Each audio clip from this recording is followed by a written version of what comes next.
On the ground, however, tell a far different story. U.S. Central Command says it hit targets in Syria with 4 airstrikes, while coalition partners carried out 9 airstrikes in Iraq. Ivan Watson spoke with several ISIS fighters who've been captured by Kurds.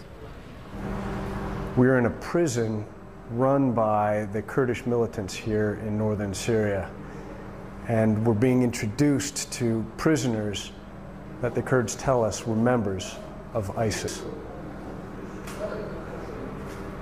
The prisoners are brought in blindfolded, and we quickly begin to wonder whether they're being forced to speak to us.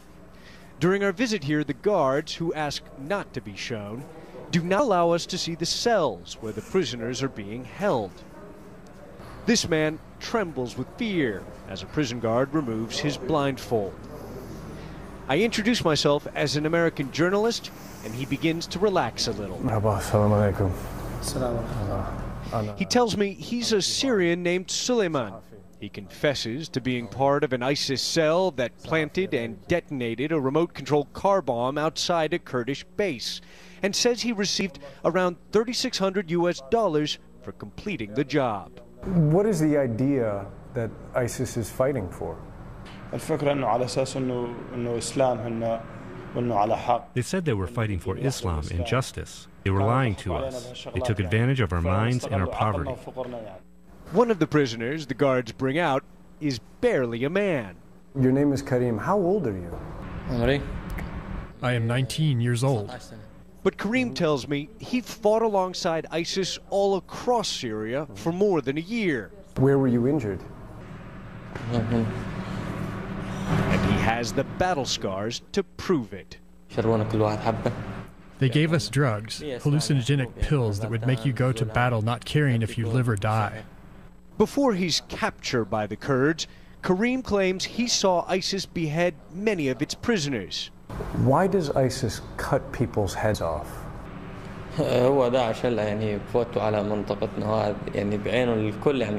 Whenever ISIS goes into an area, the eyes of ISIS, the people there who don't adhere to their Islamic law, are apostates. Everything has to follow ISIS's way. Even women who don't cover their faces. Women would also get their heads chopped off. The final prisoner is Jaber, a former school teacher and father of 2 who also confesses to a car bombing. What would have happened to me if when you were with ISIS, if you guys had found me, an American journalist? With ISIS, your fate would be death, and there are different kinds of death. They would torture you for sure. They might decapitate you or cut off your hands. They will not simply shoot a bullet in your head.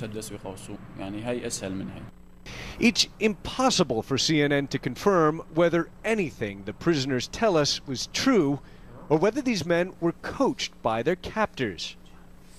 The Kurdish prison guards say if set free, every one of these men would likely go back and rejoin ISIS. Ivan Watson, CNN, in Kurdish-controlled northern Syria.